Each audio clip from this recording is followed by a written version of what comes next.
அனுமதித்ததெல்லாம் நன்மைக்காக, நடத்திடும் பாதைகளும் நன்மைக்காக.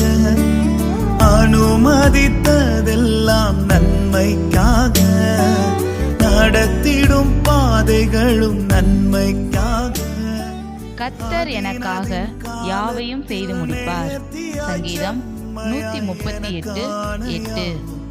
செய்து முடிப்பீர் அதினதின் காலத்தில், நேர்த்தியாய் செம்மையாய் எனக்கான யாவும் செய்து முடிப்பீர். உங்க கைகள் குறுகவில்லை, உம்மால் கூடாதது எதுவும் இல்லை. உங்க கைகள் குறுகவில்லை, உம்மால் கூடாதது எதுவும் இல்லை. உம்மால் கூடாதது எதுவும்